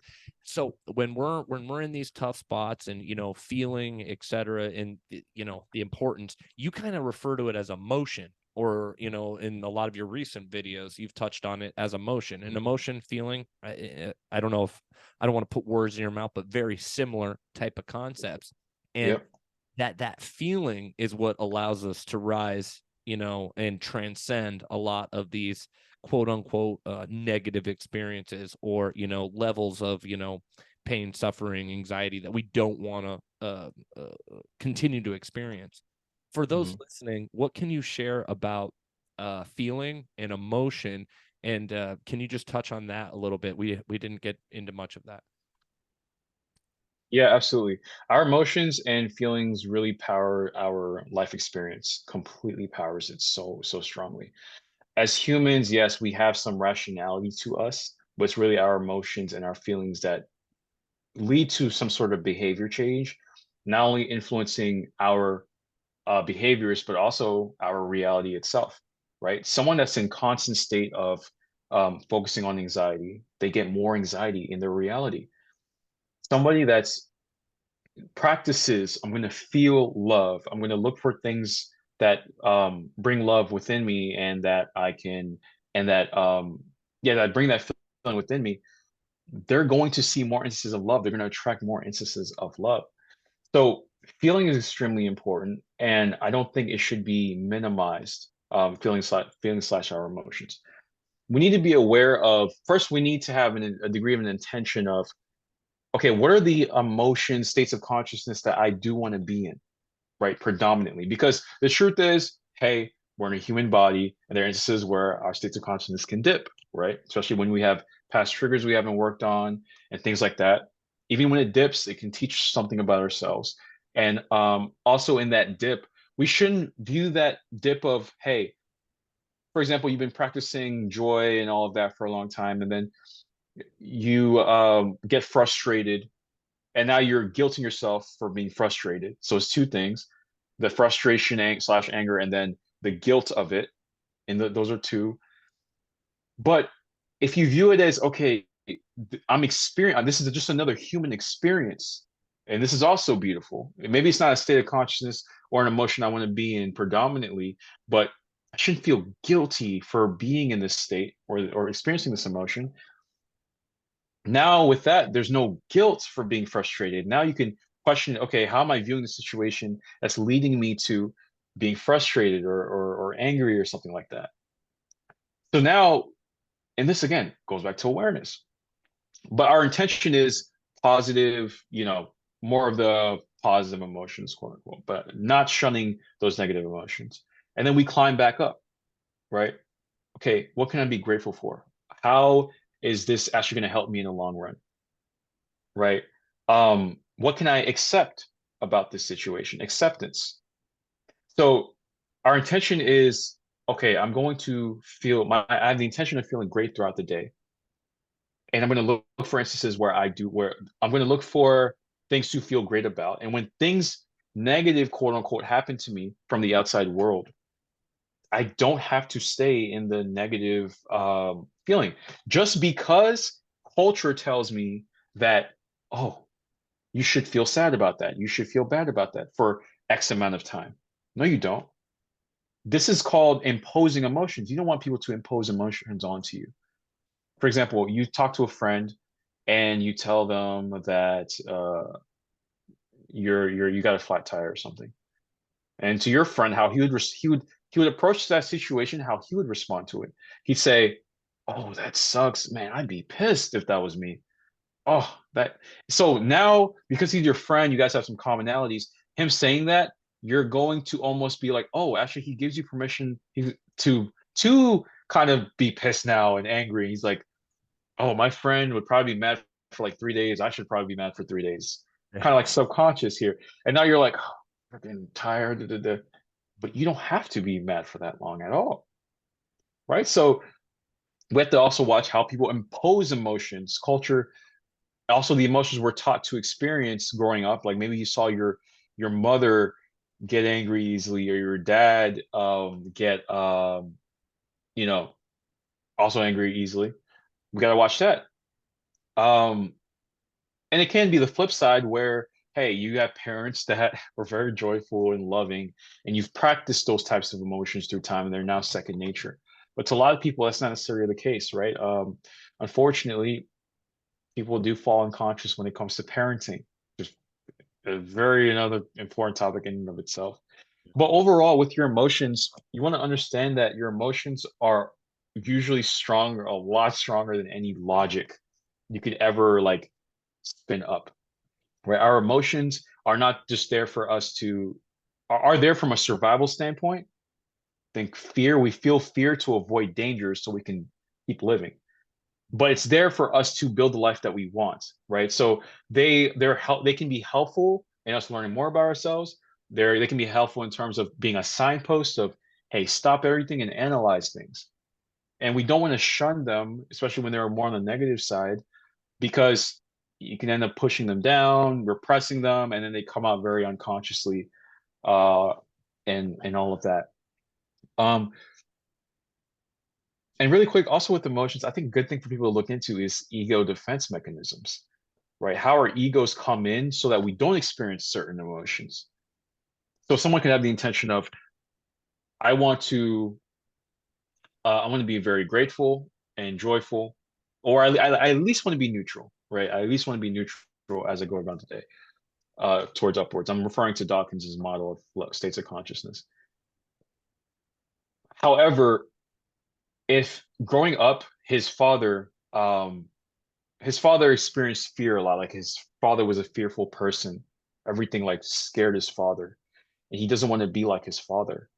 But when he feels fear, he tries to repress it and push it down or something like that. Then he can end up showing that fear in unconscious ways, right? Like he hasn't processed what fear is or the fears of his father, how it got transferred to him. Now, when I guess maybe he goes like talks like sees fear in his wife, for example, he may get angry because it reminds him of what he doesn't accept within himself, the instances where he can feel fear. So her being a mirror of, okay, she's feeling fear right now. It's reminding him of his dad always being scared and fearful, and then him not liking that within himself, kind of a shadow trait of his. Now he's like, now he gets angry. He's like, okay, no, I need to push that down, go back to neutral, whatever. But we don't, that's not what we're talking about here. What we're talking about is have the intention, having those great positive emotions that are light and they feel great. But those negative emotions from the past and everything, you still want to process those and watch the story you tell yourself about them, because it's very easy to fall into like kind of a degree of toxic positivity where any form of negativity is like, that's not that means you're a bad person, not per se, right? Half of the But coin. again, you don't want to stay there too long as well on top of that. Yeah, because there is negative energy, but in the understanding of non-duality, everything is like equal in its value. But there is negative energy; it's fragmented, it breaks apart. We know that. Then Yeah, positive energy is expansive repetition. It keeps going in that direction. yeah. I like what you Mhm. said. Also, too, on add to about the emotions. Um, when you sit with fear, and it gets closer to you, and this is a non-duality experience, it's a Mhm. message trying to tell you something, but like when you run from it, it's going to creep up later on. So Yeah, it's almost kind of like nowadays in your car, if you're driving and you're distracted and you go to, you know, turn switching into the right lane without looking, my car will beep because there's a car yeah, there. So that would be like the emotion of you know frustration. But all of a yeah, sudden, it's a viable one. It's let me know I'm moving in the direction away from where I was going in the meantime. I got distracted somehow. But then once I yeah. realized, okay, that's what that emotion's for. It's actually keeping me on track. Okay, well, why do I That's keep right. now? Okay, why do I keep getting distracted? That's the big thing. Okay. Mhm. So all of a sudden I could sit with why do I get distracted? And allow that. And like you started out earlier with the why, you keep asking the question why, and you get some to this rudimentary understanding. Some of our issues aren't just from our experiences as we remember them. It came from our ancestors as well, and we can eradicate those as Mhm. well. That they're in our DNA, and so Yeah, they could be cultural genetics. Yeah. ones, and a lot of people are actually sitting there, and we can actually change. And the cool thing is theoretically on this. I don't know too much about this. I heard people say this. People like Bruce Lipton. He says when we actually start to change our old beliefs from an ancestral plane, we actually change everyone around us that's connected through that chain of events. Which is Past and Mm. future. yeah, which is yeah, because in the quantum field there is only now, right? Yep. But in the Yeah, linear only now. perspective, but we can like, and that's how like I have people ask me like, how do my child is suffering? I'm like, can you imagine a child not suffering? You could connect that energy. Yeah, it takes a little work, trust me, because if you're a parent, Yeah, watch kids suffer, it's not an easy go. But if you can change your way you start looking at maybe that particular topic or subject, say my kid's suffering because they don't have money. Well, what's your feel about money? You might be at a different point in your life mhm. where you're not worrying, but early on you did. If you could start to change that, you can actually transmute that energy into your child without having a That's discussion. beautiful. Yeah. And Yeah, that's how powerful we are. That's why, like, just having this conversation, even for people that may never tune in and listen to it, what's happening in the universe right now is amazing. We don't know what degree. I don't walk around like saying happy people. I'm like, oh, I did that. It's like no. writing down Send me a notes. I little did that. I did yeah, that. I did yeah, that. you're happy today. Well, that was thanks to me. Thank you. Exactly. That's because we don't really know to what value it is, but we know it's greater than the value of being upset. And Yes, so exactly. I don't know how to end the war in Israel or Ukraine, but if I live my best life, I guarantee that will help.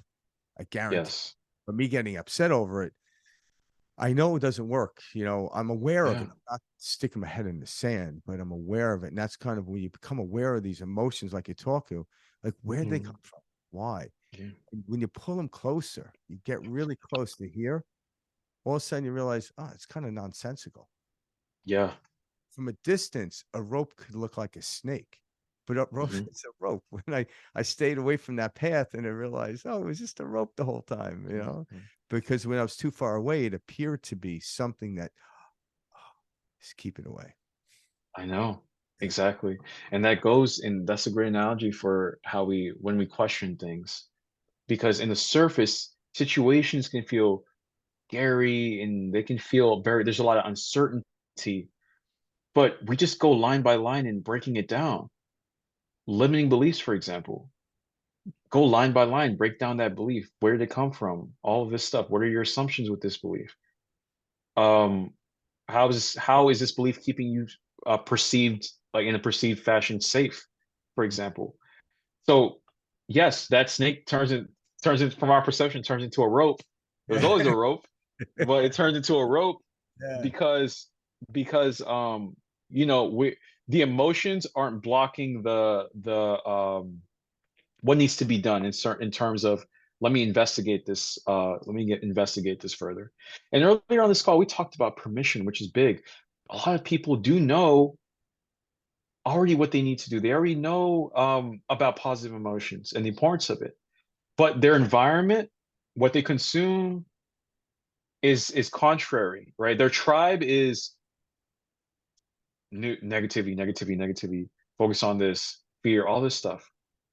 So when you can be someone in this, this big population in the world that is a beacon of light of positivity, and you're showing people around you the importance of, hey, you can normalize joy, you can normalize love, you can normalize acceptance. This can start a chain reaction. I can't tell you how many people tell me, Jem, I finally started my YouTube channel. I finally started working on this, that, and the third because of your videos. And I never had a one-on-one conversation with them. It was just the content. I started a chain reaction. That person that started whatever endeavor they started can influence another person, another person, another person. And I also understand that, hey, even in the degree of, even if me spreading something positive, the world is always going to have a balancing force to that to a degree. I'm like, that is the truth of the universe. That is the truth of things, right? There is a balancing force. There's an opposite, a corresponding opposite. Even, but do the best you can do is what I'm saying. And understand, and I love what you said about, influencing ancestors and influencing the people, you know, now. We're so powerful. We're so powerful. We just have to understand that, and we have to take measures towards using our power, because it's not enough just to have the information. Again, it goes back to a lifestyle change, and I think this can be slightly threatening to people because they have to be like, oh, I can't do this anymore. I can't be addicted to this emotion anymore. I can't blame this person anymore for how my life turns out. I have to take responsibility. And I think the truth is, some people, they know that they can turn it into a lifestyle, but in their shadow, they have an issue with taking more responsibility, Yeah. and that could be what's holding them back. Um, so yeah, Yeah. But that's what I love about your content, the stuff I watched on YouTube and stuff. And you just in this conversation right now, you make it easy for someone, even like I felt it in this conversation, to fall into that field. And when you're in yeah, that field, all of a sudden everything starts to make sense yeah, because it's experience. Like I can conceptualize. I used to conceptualize spirituality and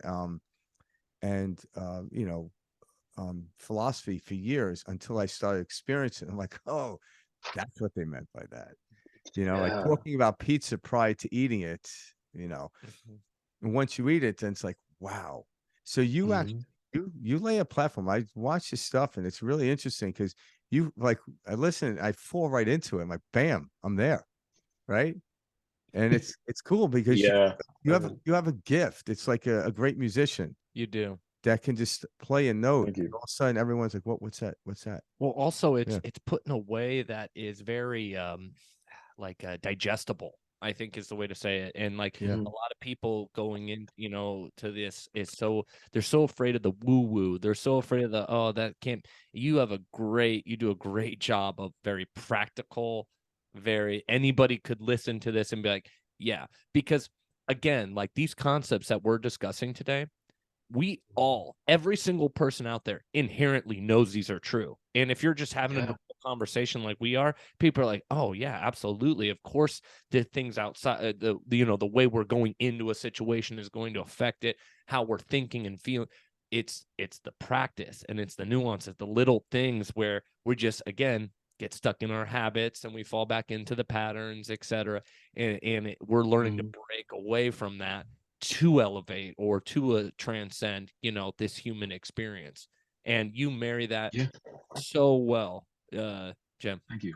Yeah, you Thank are. you. Seriously. Playing words. Yeah. We really appreciate you taking the time, Yeah. today to, Absolutely. to chat with our listeners and whatnot. And Yeah, and give us and so what do you like right now? What are you doing as far as like your businesses and stuff? Like give a shout out. yeah, Promote yourself right Yeah. now. And we'll put it on underneath, but yeah, just promote yourself right now. This is the end of the show, so you know. For sure. Yeah.